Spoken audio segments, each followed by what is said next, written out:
UP में 50 साल की उम्र पार कर चुके पुलिसकर्मियों को रिटायर्ड किया जाएगा। डीजीपी मुख्यालय ने सभी जोन के एडीजी को पत्र लिखा है। लखनऊ और नोएडा के पुलिस कमिश्नर को भी चिट्ठी लिखी है। 50 साल उम्र पार कर चुके पुलिसकर्मियों की स्क्रीनिंग के निर्देश दिए हैं। अब सिपाही से लेकर इंस्पेक्टर तक की स्क्रीनिंग होगी। लखनऊ के महिलाबाद में दो समुदायों में झड़प में एक युवक की हत्या कर दी गई थी। इसके बाद लोग प्रदर्शन पर बैठ गए। पुलिस ने सभी को समझाकर प्रदर्शन खत्म कराया। साथ ही 5 नामजद समेत 3 आरोपियों को गिरफ्तार कर लिया है। तनाव को देखते हुए इलाके में भारी पुलिस बल तैनात किया गया है।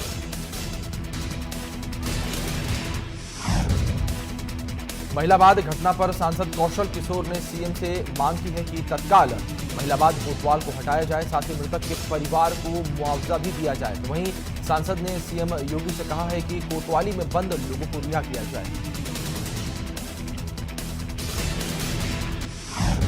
कांग्रेस में चिट्ठी विवाद के बाद बड़ा फेरबदल हुआ है। दरअसल सोनिया गांधी ने कांग्रेस वर्किंग कमेटी को पुनर्गठित किया है। कांग्रेस अध्यक्ष के सहयोग के लिए 6 नेताओं की कमेटी बनाई गई है। ऑल इंडिया कांग्रेस कमेटी ने कई राज्यों के प्रभारी बदल दिए हैं, जिसमें हरीश रावत को पंजाब के प्रभारी महासचिव बनाया गया है। वहीं देवेंद्र यादव को उत्तराखंड कांग्रेस का प्रभारी बनाया गया है।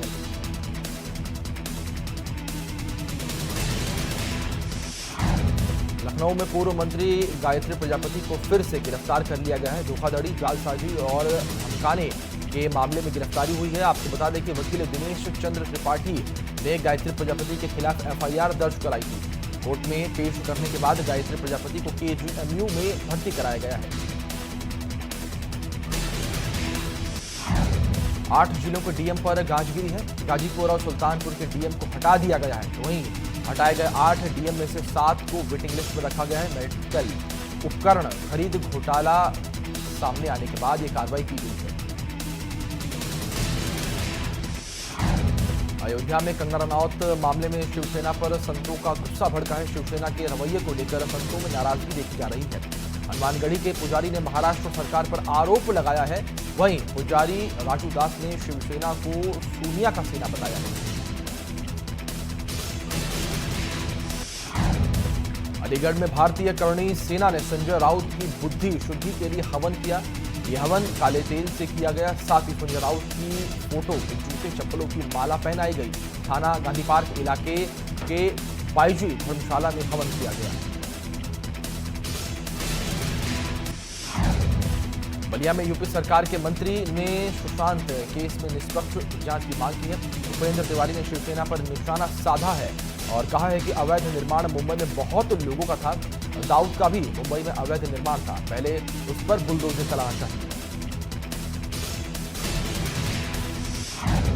शुक्रवार को जेईई मेंस के नतीजे जारी कर दिए गए हैं। एनटीए ने अपने आधिकारिक वेबसाइट पर जेईई मेन के नतीजों की घोषणा की है। परिणाम के मुताबिक 24 बच्चों ने 100% प्राप्त की है। बता दें कि इंजीनियरिंग प्रवेश परीक्षा कोरोना महामारी को देखते हुए 2 बार स्थगित हो गई।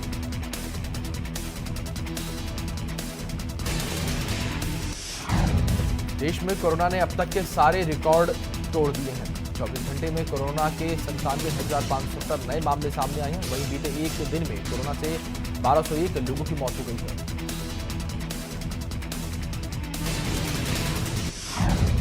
यूपी में कोरोना मरीजों की संख्या में बढ़ोतरी हुई है। कल कोरोना के 7,103 नए केस सामने आए हैं।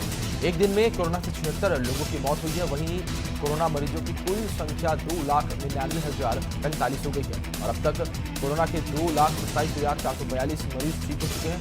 कोरोना से अब तक 4,282 लोगों की मौत हुई है।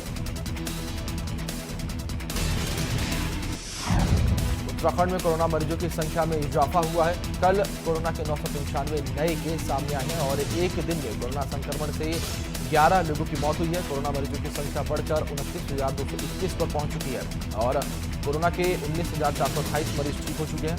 वहीं कोरोना से अब तक 388 लोगों की मौत हो चुकी है। कन्नौज में बच्चा बदलने का मामला सामने आया है। दरअसल महिला की प्रसव के बाद मौत हो गई थी। परिजनों ने अस्पताल प्रशासन पर आरोप लगाया है कि लड़का पैदा हुआ था, लेकिन लड़की बताई जा रही है। साथ ही प्रसूता के इलाज में भी लापरवाही का आरोप लगाया गया है। आरोप लगाते हुए परिजनों ने अस्पताल में जमकर हंगामा भी किया। सदर क्षेत्र के जिला अस्पताल का पूरा मामला है।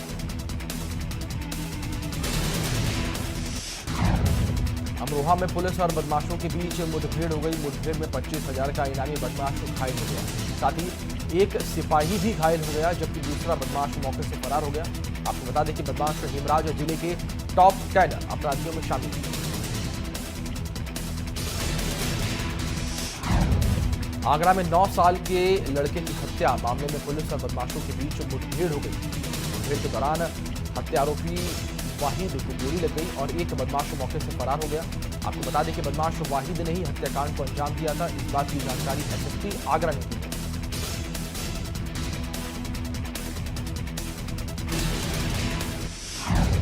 50,000 का इनामी बदमाश सुरेंद्र कालिया को गिरफ्तार कर लिया गया है। आपको बता दें कि लखनऊ पुलिस को चकमा देकर कोलकाता फरार हो गया था। आर्म्स एक्ट के तहत कोलकाता के लाल बाजार से इसे गिरफ्तार किया गया है। लखनऊ पुलिस गिरफ्तारी के लिए एमपी बिहार के चक्कर लगाती रही। लखनऊ पुलिस की पूरी टीम सुरेंद्र कालिया को ढूंढने में लगी थी।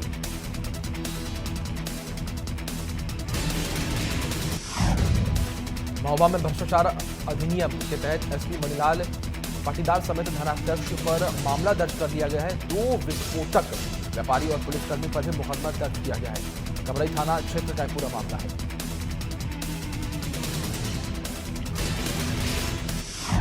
हरदोई में मोबाइल टावर पर विक्षिप्त युवक चढ़ गया। टावर पर युवक को चढ़ा हुआ देखकर लोगों में हड़कंप मच गया। सूचना मिलने पर पुलिस मौके पर पहुंच गई और युवक को कड़ी मशक्कत के बाद नीचे उतारा गया। देहात कोतवाली क्षेत्र के काशुराम कॉलोनी का पूरा मामला है।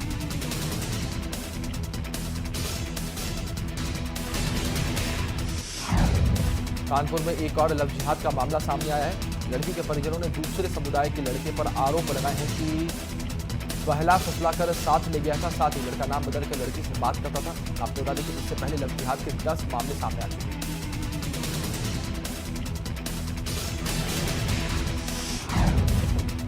बांदा में अधमरी हालत में अतर्रा रोड नेशनल हाईवे पर नाबालिग लड़की मिली है। लड़की 2 घंटे से दर्द से तड़प रही थी। वहीं तमाशबीन बने 2 सिपाही खड़े होकर देखते रहे, जबकि 2 लड़के लड़की को लेकर जिला अस्पताल पहुंचे। इसके बाद एएसपी महेंद्र प्रताप सिंह पुलिस बल के साथ जिला अस्पताल पहुंचे।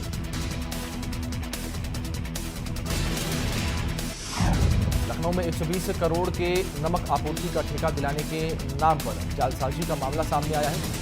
जालसाज आशीष राय से पुलिस पूछताछ कर रही है, जिसमें आशीष राय ने पुलिस के सामने कई राज उगले हैं। कई सचिवालय कर्मियों के नाम भी बताए हैं। आपको बता दें कि आशीष राय पशुधन टेंडर फर्जीवाड़े का भी मुख्य आरोपी है।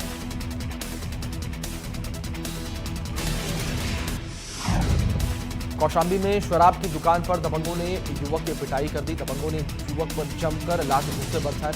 वीडियो के आधार पर पुलिस ने मुकदमा दर्ज कर लिया है और आरोपी की तलाश में जुट गई है। मझनपुर कोतवाली क्षेत्र के पाता गांव की पूरी घटना बताई जा रही है। बॉम्बे वकील ने फरियादी की तहसील में पिटाई कर दी। दरअसल एसडीएम ने वरिष्ठ वकील से बदसलूकी की थी, जिससे नाराज वकील ने फरियादी की पिटाई कर दी। आपको बता दें कि नाराज वकीलों ने एसडीएम कोर्ट का बहिष्कार किया। कोर्ट में आने वाले फरियादियों को बाहर निकाल दिया गया। दूसरी तहसील का पूरा मामला है।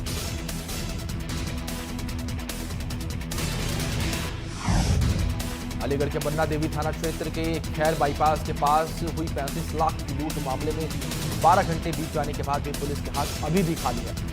एसएसपी ने भी बदमाशों की पहचान बताने वाले को इनाम देने की घोषणा की है।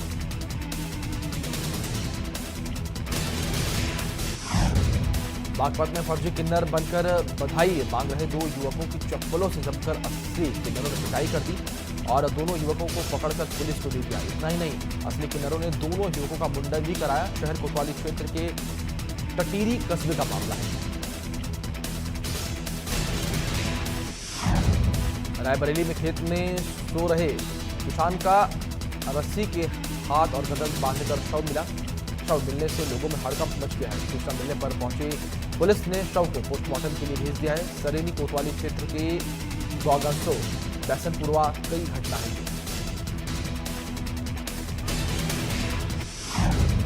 लखनऊ एयरपोर्ट पर कस्टम विभाग को बड़ी सफलता मिली है। दरअसल दुबई से लखनऊ पहुंचे यात्री के पास से विदेशी सिगरेट मिली है। कस्टम विभाग में यात्री के पास से 87,000 विदेशी सिगरेट बरामद हुई है। आपको बता दें कि विदेशी सिगरेट की कुल कीमत 13,05,000 रुपये बताई जा रही है।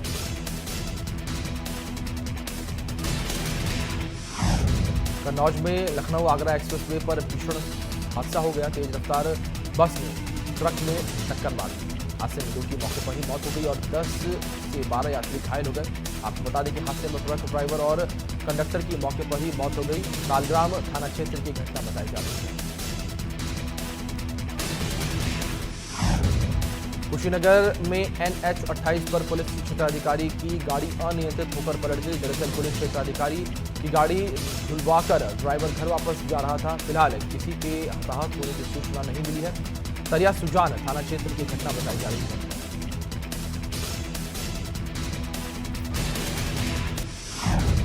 गाजियाबाद के मोहन नगर चौराहे के पास टैक्सी में युवक का शव मिलने से सनसनी फैल गई। मौके पर पहुंची पुलिस ने मामले की जांच में जुट गई है। गाजियाबाद के थाना साहिबाबाद क्षेत्र का एक पूरा मामला बताया जा रहा है।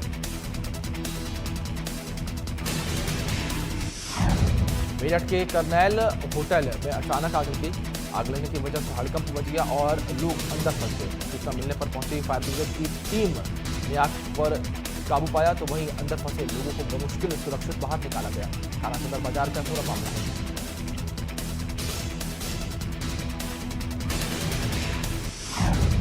लखनऊ के उमेदा खेड़ा गांव में 6 फीट का अजगर निकला है। अजगर निकलने के बाद लोगों में हड़कंप का माहौल बना हुआ है। वहीं ग्रामीण ने वन विभाग को इसकी सूचना दी है, लेकिन सूचना मिलने के बाद भी वन विभाग की टीम नहीं पहुंची है।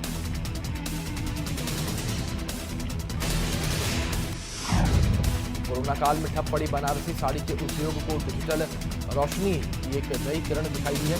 इसके बाद बनारस की साड़ी इंडस्ट्री में अब फिर से हलचल देखी जा रही है। ऑनलाइन बिक्री और बुकिंग की वजह से बनारसी साड़ी विक्रेताओं को उम्मीद की किरण भी दिखाई देने लगी है।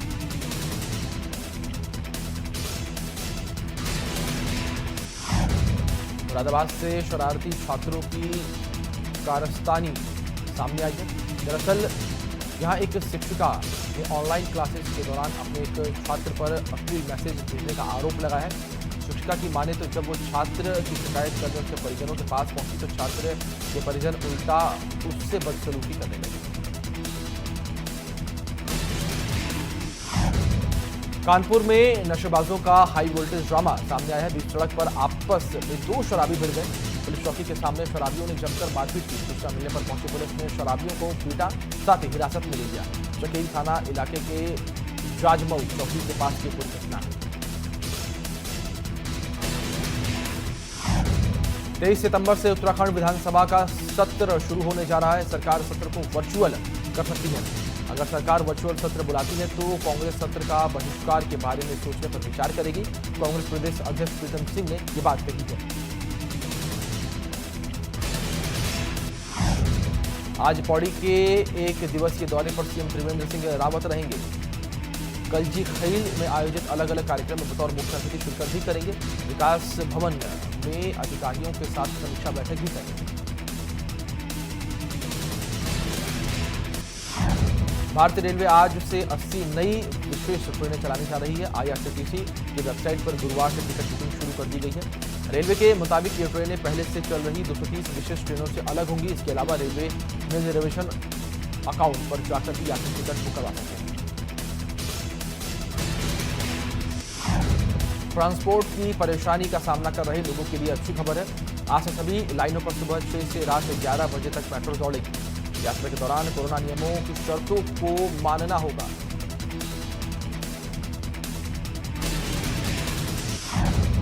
अमेरिकी विदेश मंत्री माइक पोम्पियो ने दक्षिण पूर्वी एशियाई देशों से कहा है कि वे विवादित दक्षिण चीन सागर में चीन की आक्रामकता के खिलाफ कार्रवाई करें।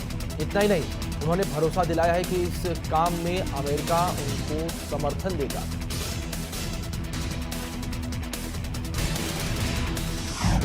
भारत और पाकिस्तान सार्क की वर्चुअल बैठक में एक साथ हिस्सा लेंगे। नेपाल के विदेश मंत्री प्रदीप कुमार ग्यावली ने इस बात की पुष्टि की है। सार्क के विदेश मंत्रियों की बैठक 24 सितंबर को होने वाली है। इस बैठक में सार्क सदस्य देशों के बीच एक सकारात्मक समझ विकसित करने की कोशिश होगी। एफएटीएफ की ब्लैक लिस्ट से बचने के लिए हाथ पांव मार रहे पाकिस्तान के प्रधानमंत्री इमरान खान को करारा झटका मिला है। एफएटीएफ से जुड़े 2 विधेयकों को पाकिस्तानी संसद में उच्च सदन में खारिज कर दिया है, जिससे आतंकवाद को पाल रहे पाकिस्तान के ब्लैक लिस्ट होने का खतरा मंडराने लगा है।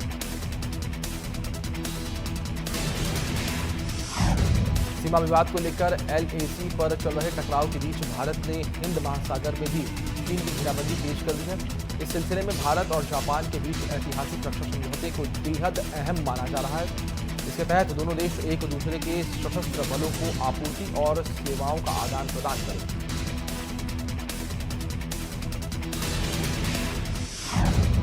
इजराइल और खाड़ी देश बहरीन अपने संबंधों को पूरी तरह से सामान्य बनाने के लिए एक ऐतिहासिक समझौते करने पर सहमत हुए हैं। इस बात की घोषणा अमेरिका के राष्ट्रपति डोनाल्ड ट्रंप ने की। राष्ट्रपति ट्रंप ने ट्वीट किया कि 30 दिनों के अंदर इजराइल के साथ शांति समझौते करने वाला दूसरा अरब देश है।